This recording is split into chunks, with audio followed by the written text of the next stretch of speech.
तो महिला आरक्षण संशोधन बिल को लेकर के जहां पर विपक्ष सरकार के खिलाफ मोर्चा खोलने की तैयारी में है, वहीं बीजेपी शासित राज्य में मोदी सरकार के इस कदम को लेकर जश्न मनाया जा रहा है।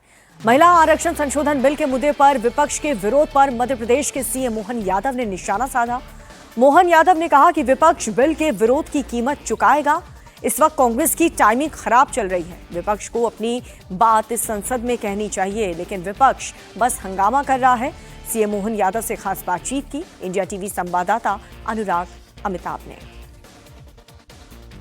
देश की आधी आबादी के सपनों को हकीकत में बदलने के लिए संसद के विशेष सत्र में नारी शक्ति वंदन अधिनियम लाया जा रहा है और बात करने के लिए हमारे साथ हैं मध्य प्रदेश के मुख्यमंत्री, जिनके कार्यकाल में तमाम महिलाओं को सशक्त करने की योजनाएं लाई गई हैं। हम उनसे बात कर लेते हैं। सर, इंडिया टीवी पर बहुत बहुत स्वागत है आपका। सर, ये कहा जाए नारी शक्ति वंदन अधिनियम जो है, ये सिर्फ एक कानून नहीं है, ये एक समाज का, आधी आबादी के सपने का बदलाव है और एक सशक्त जरूरत रही है, अगर कहा जाए नारी शक्ति की। कैसे देखिए? ये बात सही है कि ये युगांतकारी निर्णय है, क्रांतिकारी निर्णय है और शताब्दी का सबसे बड़ा निर्णय है जब हमारे पार्लियामेंट में 33% का आरक्षण माता बहनों को देकर के नारी सशक्तिकरण का सबसे बड़ा निर्णय है, जिसके बलबूते पर भविष्य में लोकसभा विधानसभा में एक अलग तस्वीर निकल कर आएगी और अब देश और प्रदेश की छवि दुनिया में बहुत शक्ति संपन्न होगी। आधी आबादी का सम्मान देने का मतलब अपने अतीत के उस गौरवशाली पृष्ठ से जोड़ने का भी है, जो मात्र सत्ता प्रधान हमारी संस्कृति से हमको जोड़ता है।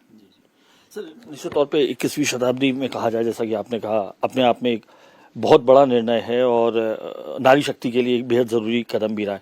विपक्ष को लेकिन अब इसमें भी ऐतराज है। कोटे के अंदर कोटे की बात आ रही है कि 33% आरक्षण तो ठीक है, लेकिन ओबीसी को, तमाम जो हैं उनको आरक्षण क्यों नहीं दिया जा रहा है? तो ये सेपरेशन, कोटे के अंदर कोटा, इसे कैसे देखते हैं ऐसे में, जबकि लंबे समय बाद ये बिल आ रहा है? देखिए, जो बात फ्लोर पे हो सकती है वो फ्लोर पे बोले ना। आप पहले से विरोध क्यों कर रहे हो? आप विरोध कर रहे हो तो आपकी कीमत चुकाना पड़ेगी। एक तरफ आप महिला आरक्षण विधेयक की बात करते थे, जब माननीय मोदी जी 3 शताब्दी से लटके हुए इस निर्णय की तरफ आगे बढ़ रहे हैं। ऐसे में मुझे लगता है कि खास करके 3 दशक से जिस बात को लिए लोग इंतजार कर रहे थे, आज वो समय आया है माननीय मोदी जी के नेतृत्व में। तो हम उम्मीद करेंगे कि इस नारी सशक्तिकरण अधिनियम को पास कराना चाहिए। टाइमिंग को लेके सवाल उठ रहा है कि टाइमिंग उस वक्त है जब पश्चिम बंगाल हो या तमिलनाडु या चुनाव हो, तो आपको लगता है कि टाइमिंग को देखकर ये पूरा किया गया है या मन में भाव था? ये विपक्ष का आरोप है। ये कांग्रेस की टाइमिंग खराब चल रही तो उसको सब टाइम खराब लगता है।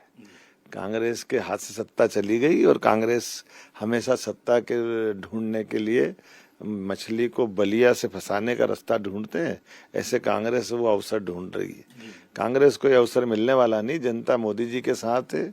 और अगर कांग्रेस विरोध करती है तो मैं कांग्रेस से अपील करूंगा कि कृपा करके आधी आबादी से नाराजी मत लो।